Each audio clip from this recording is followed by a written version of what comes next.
to VIP Boxing's Bell to Bell podcast. We're on episode 69. Whether you're watching on YouTube or downloaded for a listen on iTunes, Spotify, please leave us a nice review. Would love to get up to where we were, about 30 odd in the iTunes charts just before Christmas, but it needs those reviews to push it up and get plugged. So if there's one thing I can plead with you, do that. You know, hear me, see me every week on this, Steve Lillis.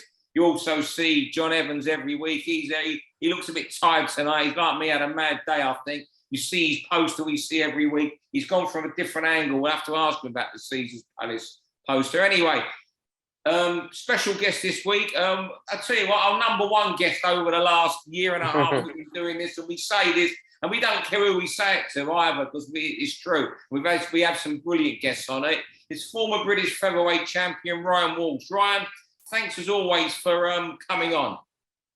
Thanks for having me. I love talking boxing, Stephen. I love talking with you, lads. So it's a pleasure to be back on again. You're the man. Look, before we crack on, now the dust has settled on your fight with Maxi Hughes for his IBO title.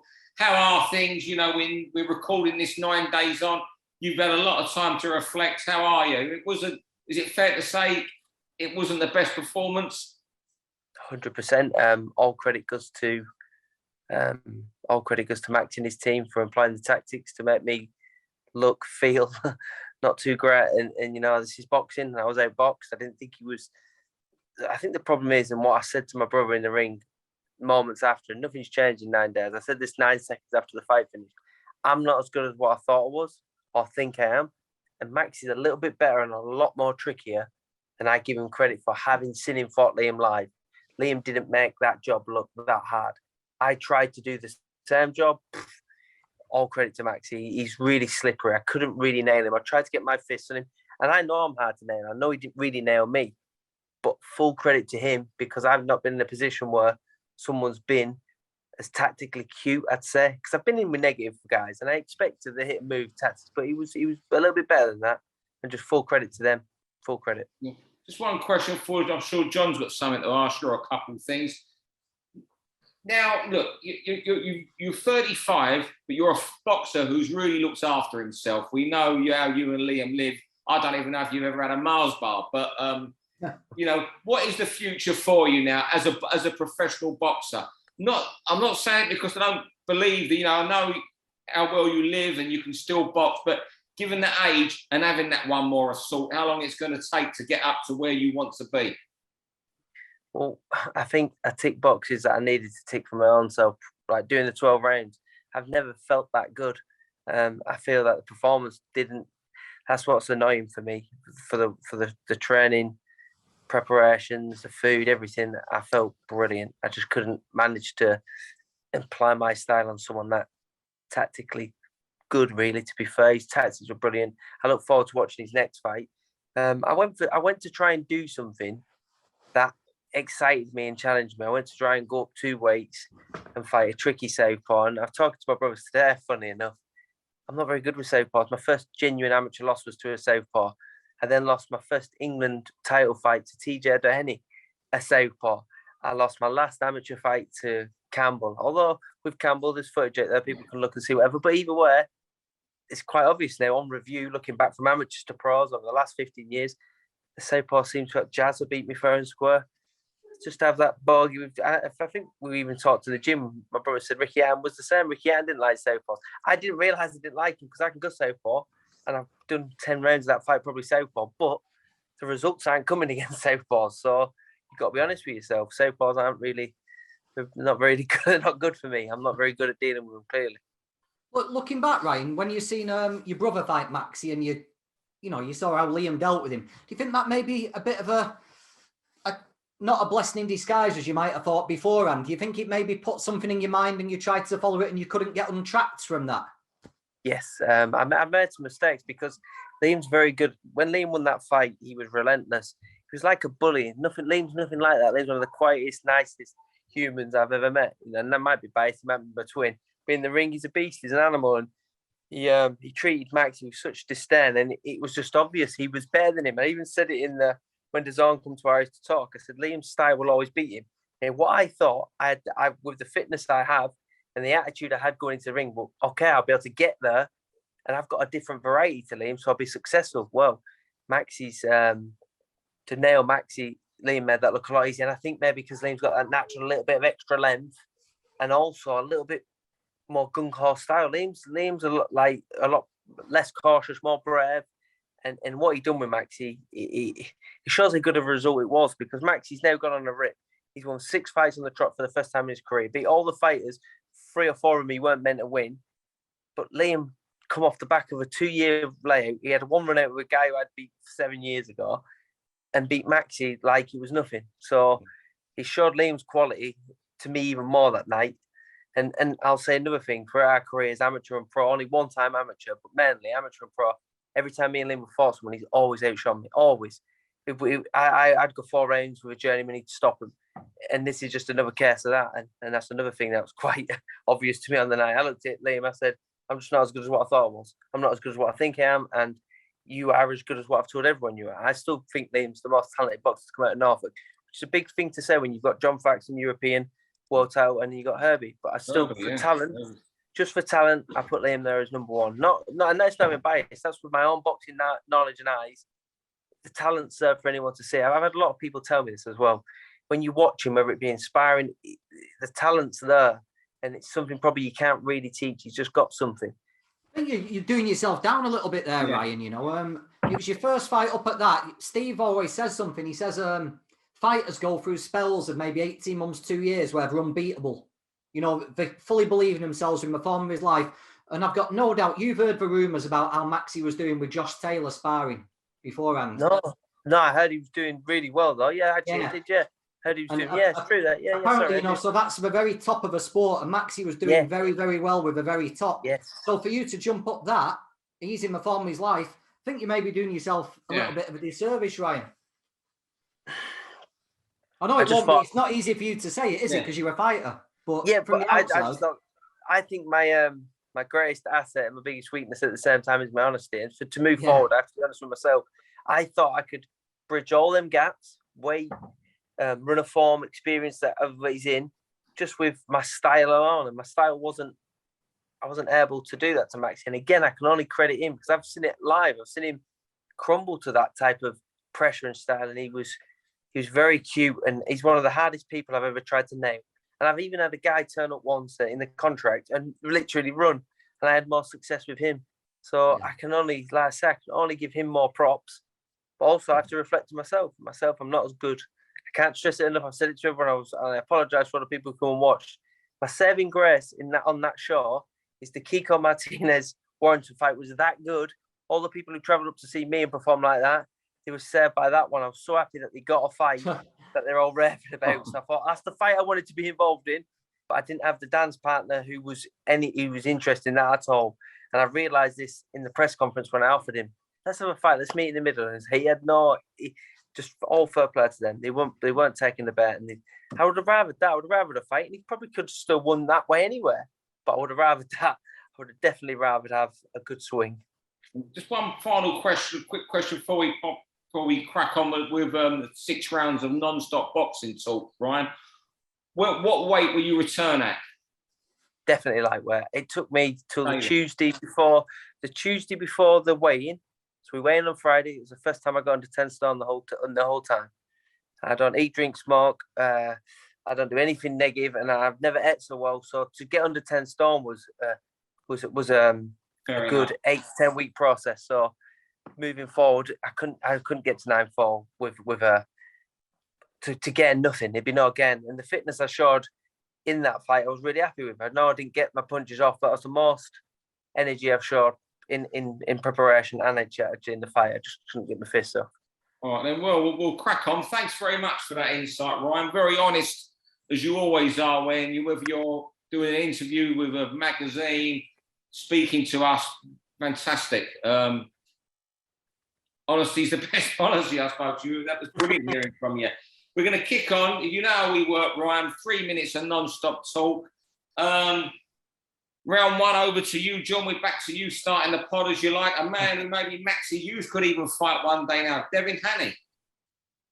Yeah, I actually believe that fight was pretty close before Kambosos beat Teofimo Lopez. I think it was not very far away from being made at all. But Devin Haney, maybe Devin realised just how stupid he looked from making all these demands and things like that and how long it was taking. And he's finally, bit of a bullet, give up a few little clauses in my contract and things like that. And he's backing himself to go over to Australia, fight Kambosos. He'll have to fight him twice if he beats him. I think there's a rematch clause.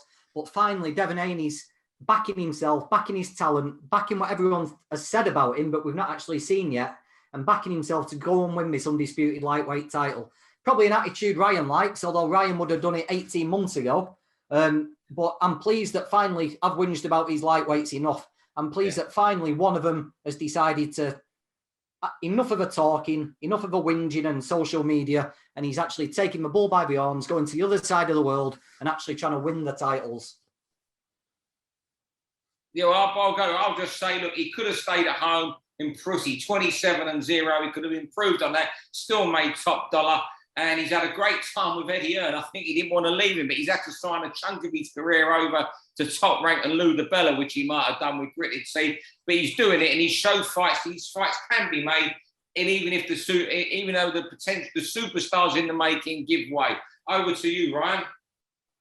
I agree with it all. You see, for boxing, it would have been better with someone like Lomachenko not have lost, because this guy pursues the biggest fights. He's a bit of a throwback like Canelo. He's one of these, he wants to be active. But I think Haney has got everything. And the size, the size of these are proper top big lightweights. But he might have that downfall too, which Teo had. So right, having all that size, but can you then sustain that for 12 rounds? And I think you talk about form in the life that we were just saying a minute ago. I think Kambosos is in the form of his life. He's fast, he's at home.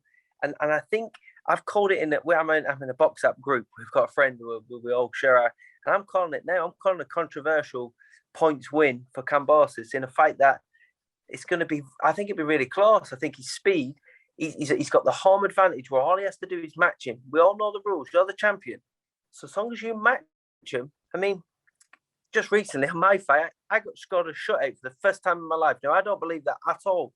But when you're the champion, you seem to have to do less to win a round, which I don't like, but it's the truth. And he's going to be in Australia. They're going to cheer every near miss, and the energy he brings, Kambosos, it could be one of them controversial ones. He's certainly going to be exciting. Look at Horn and Pacquiao. A workhorse, getting it done on fitness, the crowd right behind him in that afternoon sun. It's going to be the same for Haney. Great example. Exactly. Cost my friends a lot of money, that. There we go. All right. Round two, over to you, Ryan. I should say I've got coming up next. Judging judges. Well, with the fight that's just happened, the British super flyweight title, I believe, you reversed it. Yeah. So you'll know better than anyone. And I go back to the Cattrall Taylor one. That really annoyed me because you don't even have to understand boxing to understand a winner and a loser. I once was a big fan of Taylor. I was a fan of the man. I like to support the man. It's like that in football. I'm a huge United fan, but thanks to Cantona. So Cantona dragged me along. UFC Masvidal dragged me along. Taylor was my boxing one. I looked at him, I thought, you can box, you can fight. You don't talk too much rubbish. And then with this fight, it's gone the total opposite. He's had time to watch that fight, and everything Cattrall said he was going to do, he done. And there was a post put out before that fight by his ex-trainer, Lee Beard. And if you ever read that, it was brilliant. Going back to the judges thing, we didn't get what we wanted from when the judges got it wrong. So Ian John Lewis has been downgraded. All he can do is not do world title fights. He can still do European, he can still do British, he can still ruin lives accidentally or whatever. I don't care. I've been on the end of decisions which are unfathomable. And even if it's just one judge who's got it wrong. And the non-accountability annoys me with judges. So judging judges, who is the people doing that? Because the British Board of Boxing needs to hire that job out to neutral. They shouldn't be judging their own. But we're all licensed members, boxing members. Why can't we judge them? Why can't we have our say? Because all of us should have written to the boxing news, not the boxing news, to the British Board of Boxing.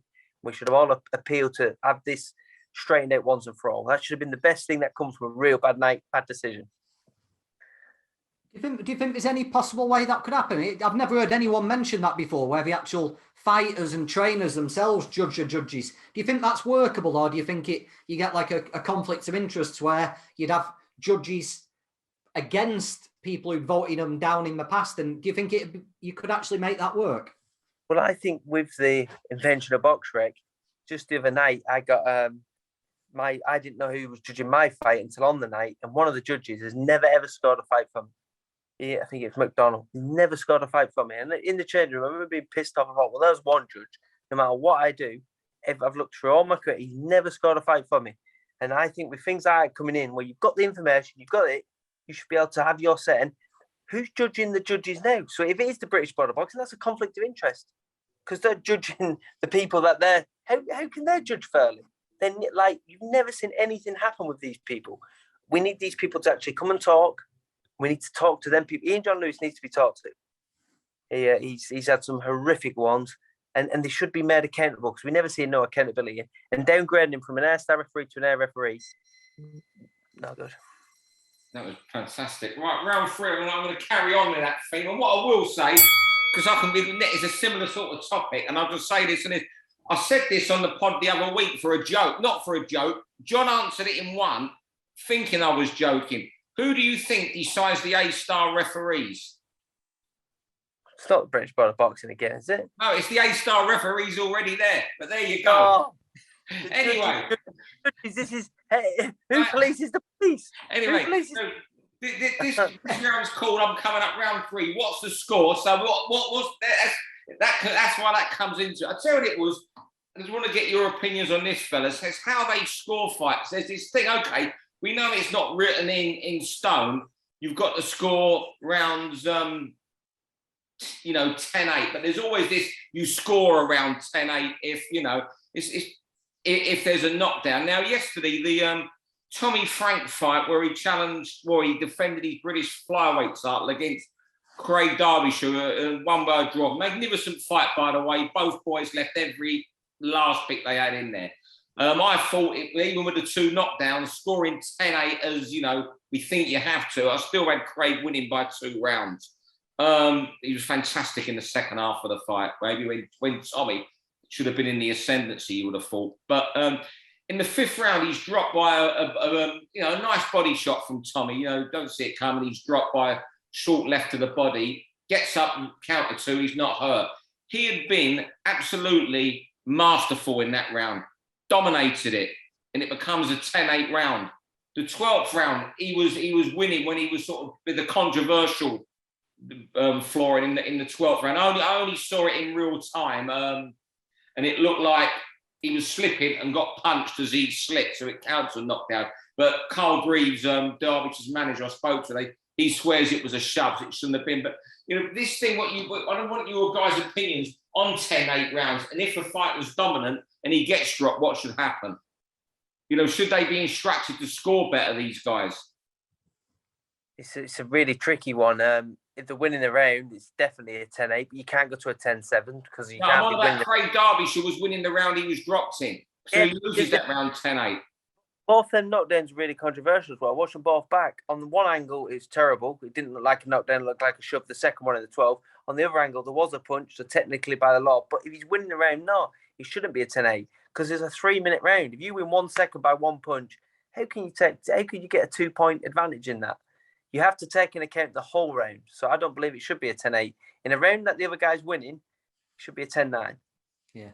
Maybe you're penalising the guy for getting knocked down rather than rewarding the guy for scoring the knockdown. Maybe it could be looked at a little bit like that. But there you go. It's the end of the round anyway. Round 4, over to you, John. Your final topic about British boxing in the depth of Victor Cope. Yeah. I think we're struggling a little bit. There's more and more cards being made. Every TV channel seems to be showing bills at the moment. There's more rumoured. Channel 5 are getting involved. There's Discovery going to get involved. It's endless, isn't it? The number of channels and the number of shows. The undercards are getting worse and worse and worse and worse. And I just worry that we've not got the talent, we've not got the depth to pack out these undercards. If you've got a boxing show on a Saturday night, take for example, Sky Sports on Saturday. We shouldn't be having Zach Chelly against Jack Kilgannon at 9 o'clock in 8 rounds at super middleweight. You know, that's not good enough. We all, you know, I like Jack. I see him about the park quite often, and Chelly's a decent kid, but that shouldn't be 9 o'clock on a Saturday night. And I just worry that there's not enough talent to produce decent undercards for television. And yeah, you know, you might say, oh, the more boxing, the better. I don't necessarily think so. I think it's more quality versus quality over quantity with boxing. And I just worry it's getting watered down a little bit too much at the moment. It's totally diluted. And what I'll say, there's not enough opponents to go around. There's not enough journeymen out there to go around. I mean, two of Curtis Gargano's guys got stopped at the weekend. Dean Wilkinson and John Spencer unexpectedly. Suddenly, they'll have four fights. That's 6 fights down on two promoters' cars this year. And also, we've got a load of Eastern European guys over in Czech licenses. Their visas are up in a couple of months. And they're just filling shows at the moment, these guys. There's 12 of them over with Czechoslovakian licenses, and they're good. You know, they're doing their job. And I think also the journeymen now are up because they can pick and choose. They're happy taking 1,200 quid on a small hall show, knowing they can have a walk around, not even get hit and win if they really tried, than going on a Eddie show, a boxer show, or a Frank show. Frank were up for 1,750 quid and get hit hard for 4 rounds. I think that's also a problem. Ryan? I think it's a great point about the depth, but you think, well, how much more do you want to inspire one of these small hole fighters than telling him he's on TV? You're going to inspire and surely you're going to get the best out of him. And if you're not, then the emphasis and the blame has to lie with the fighters who, how can you not get up? If you're fighting, like you said, 9 o'clock on a Saturday night, what for your ticket sales, for your career, that you should be getting the best out of these fighters. You should be unearthing some gems that, you know, they said diamonds in the rough. That's what we should be finding. So I think you might be right, John, that maybe we haven't got the depth, and we certainly have got a problem with the journeyman. I agree with that. Graham's telling me that everyone's searching for fighters last minute. In fact, did we not just recently, didn't one of the McCormack brothers not get a fight because there was no one to fight? Yeah, there's no one fighting. Oh, we could have gone on again. These topics are great. We're going a bit off what we've been speaking tonight. Ryan's final topic. One of his favourite fighters. I'll let him carry away. Me and John will just sit here for 3 minutes and come in for 30 seconds each later. Well, it's all about Mike Tyson. I mean, about 10 of his fights, if you could get 10 fights in the 3 minutes I'm allowed. I mean, my favourite example of why Mike Tyson's the most exciting fighter probably in the history of the sport is probably the Sphinx fight. 90 seconds, 2 knockdowns. And what I love about Mike Tyson, and there's only certain fighters who had it. Naz had it. In a lesser version, my brother Michael's got it. When you watch a fighter who's got this aura about him, and Mike Tyson's the ultimate of it. Naz had it in a different way, but we'll talk Tyson. It's all them front seat, thousands of pounds worth of money people who are watching the fights. You know, they have to be stars to get there. They're so tight to the ring. The fight lasts 30 to 60 seconds. Watch them. Watch them, how they react to Mike Tyson. It's the best because that's when the man's gone. That's when the gladiator, everyone turns up to see Mike. They don't care if it's 1 second, 100 seconds, 10, 12 rounds. And Mike Tyson is going to go down in history as the most exciting fighter. His presence, his ring walk, the actual action he done when he was in there, phenomenal. He's one of my favourites. One of my favourite fights, we were talking earlier about when a fighter's in his prime and unbeatable. When Tyson beat Berbick, I don't think there's a heavyweight alive who could have beat him on that night. Overall, I think probably Lennox Lewis is the king of kings. But even he could be dinted. He did go back and do his business. But Tyson, just for excitement, pure excitement, there'll never be another Mike Tyson who he embodied everything that a fighter wants to embody to the people coming to watch him. You're just excited. Just to watch him walk to the ring was exciting. Never mind what he was going to do in there, and that's why he's my favourite. I've watched more Mike Tyson than anybody, and I could go on forever, but yeah. When you just said that subject, I come up with that little spell of in my mind straight away. In the third fight, I'm going to mention is my favourite, the knockout. It's in the centre of the ring. I think it was centering. When he won the title from Berbick, November '86, he then inside about 5 months, he then went and destroyed Bone Crusher Smith and then Pinkland Thomas, all inside 6 months. Incredible. And that's me. That's my fault to Tyson. And then whether you mention Tyson, the first fight that comes to me is Pinkland Thomas. John, what's your memories of Mike? You know, he's underrated by the hipsters, isn't he? They think it's cool to say Tyson wasn't all this. But that night... Don't talk about hipsters to me. That night when he beat Berbick, I don't think was a heavyweight in the world. And something else that gets levelled at him, he had no heart. You could bully him. Rubbish. Watch him fight Razor Ruddock twice and then tell me you could bully Tyson. He had everything. He took his leg busted, didn't he? His eye was out here. He was trying to put his gun in. Now, he still nearly turned it around. Yeah. John, you've delivered there. You've outdone Ryan Walsh on Tyson, the hipsters who don't rate him. Fantastic, John. I tell you, this is one round 6 that will, obviously we want to see, but there's been a lot of kerfuffle on social media over the weekend about the undercard that seems to have gone underground. No Fury versus Whyte undercard being named so far. I'm sure it's going to be out this week. Forget all this talk about the fight's not happening. It's happening. But you know what I'm thinking? For us who love boxing, we want to see a good undercard at all levels. But you know what? I think when BT and Sky put on these big pay-per-views, 80% of the people have got no interest in who's on the undercard. It could be John Evans knocking me out with a body shot in the first 10 seconds, and they'd accept it as proper boxing, wouldn't they? Because they're just there. You go back to when Usyk versus Joshua at White Hart Lane. Sky was spending more time asking Idris Elba, whatever he's called, the guy that used to be in that nasty cop program, who now does adverts for Sky. His career's gone a bit downhill. They was asking him, what's it like being an Arsenal supporter at Tottenham's ground? I mean, that was the sort of stuff they were filling it with. So that they're not the undercard. The people watching will be more interested in what Idris Elba's doing at Wembley than when Anthony Kakashi, Isaac Lowe, or Tommy Fury are fighting. It means nothing to them, and it's only the few hundred people on Twitter who are not getting this. And it's sad, but that's what it is. Sky and BT are not catering for the hardcore boxing fans when they put these big pay-per-view cards together. And that's not a knock at Frank Warren, BT or Sky. They're giving what most of the consumers buying that want. You're 100% right.